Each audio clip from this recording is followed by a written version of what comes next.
halal or haram in rulings for certain issues which come from ijtihad, and does that matter still remain doubtful? The Sheikh said no.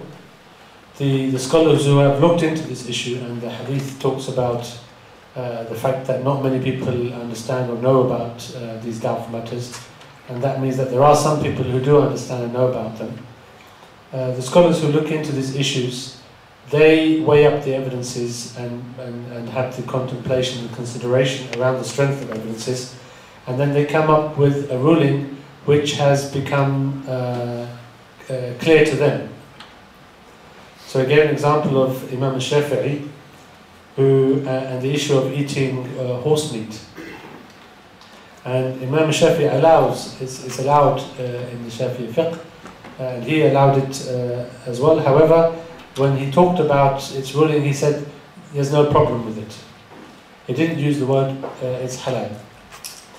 And what this means is that enough evidences had been collected, had been presented to him, and when considered by him, the permissibility of eating horse meat was clear to him.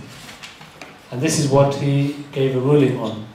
However, if we go to Imam Malik, who was his teacher, and the same question was asked, he would say, I don't like this thing, I hate this action.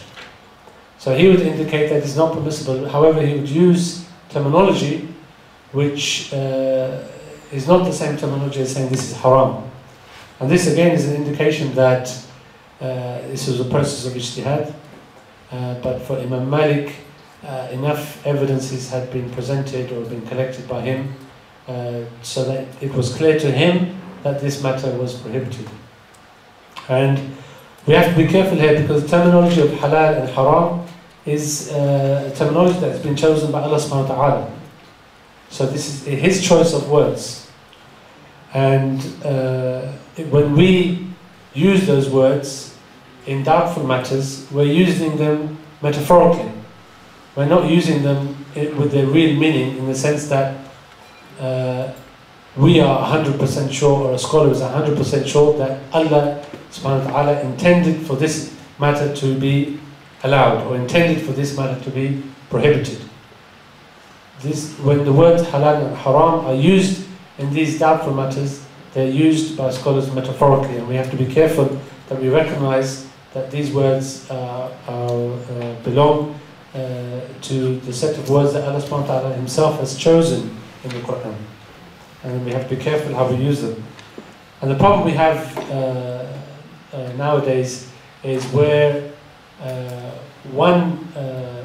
same issue is looked at by different people, and then one scholar will say it's haram, and then you go to another, the same issue is presented to another scholar and they say it's halal, and then when people outside look into the affairs of the Muslims, and they say, you're contradicting yourselves, this doesn't make sense, this religion that you're following doesn't make any sense, it's not very clear and obvious, or not, the benefit is not obvious, and it looks like it's causing problems. We have to be careful that we don't fall into this kind of thing, and explain that the matters, these doubtful matters, are matters in which the evidences are not clear, where the root evidences support more than one interpretation, and the actual rulings of halal and haram at the end of the day by various scholars are their interpretation of what Allah subhanahu wa ta'ala intended in these issues, and none of them are claiming 100% certainty in their rulings.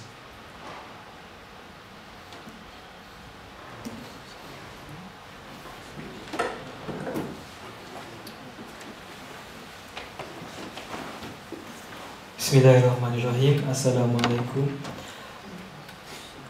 I would like to ask, how can we get the right balance between being conscious about haram and halal and taking things for granted in our daily life? I mean, for a Muslim living in Western, the moment we woke up until we go to bed, there are lots of things that are shubha, mutashabihat. So how can we get the right balance between too cautious and being taking things for granted? Thank you very much.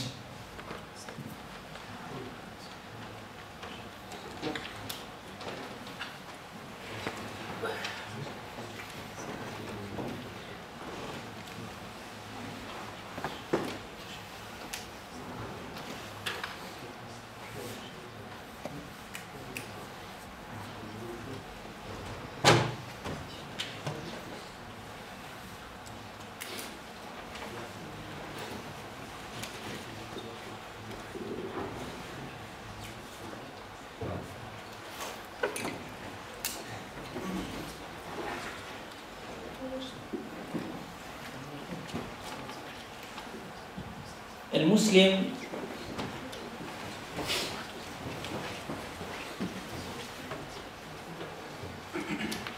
إما عالم أو متعلم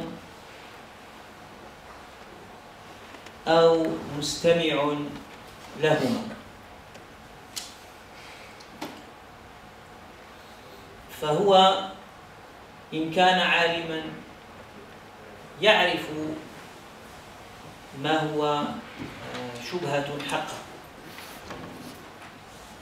أو كان متعلما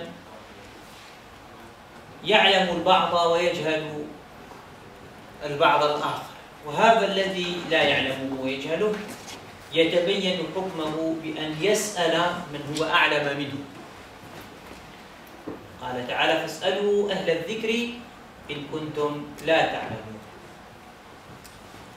وأما المستمع فتحصل له فائدة البيان من خلال ما يقوله العالم أو المتعلم، وعليه إذا كان دائما في دائرة العلم فإنه لن يعدم معرفة ما هو شبهة وما ليس بشبهة. أما إذا أراد أن يعرف الشبهة بمفرده وهو ليست لديه أدوات العلم الكافية للتفرقة بين هذه المراتب الثلاث، مرتبة الحلال البين والحرام البين والأمور المشتبهات، فقد يخلط ويضيق على نفسه، أو قد يتوسع فيقع في حرام بين، وهذا ناشئ عن الجهل. ولهذا المؤمن وقاف عند حدود الله. كيف يقف عند حدود الله؟ أنه لا يخطو خطوة إلا بعد أن يعلم حكم الله فيها. لا يجوز، نقل الإجماع في ذلك الإمام الشافعي والسدكي وغيرهما، أن المسلم لا يجوز أن يفعل شيء أو أن يقول شيء قبل أن يعرف هل يجوز هذا الأمر. فلابد فإذا كان عالم عنده الأدوات ويستطيع بنفسه أن يعرف. أما إذا ما كان عنده فيسأل، يتبين ممن يظن فيه أهلية العلم وكفاءة المعرفة.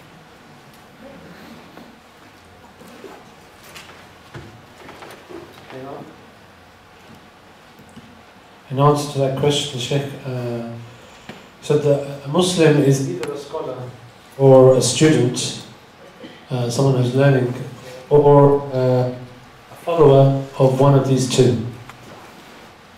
قال عليه الصلاة والسلام: كن عالما أو متعلما أو مستمعا ولا تكن الآخر فتهلك. The Sheikh mentioned the Hadith where the Messenger of Allah said, be a scholar or be learning in the path of learning, or be a follower of these two, and don't be amongst the fourth category, or otherwise you will destroy yourself.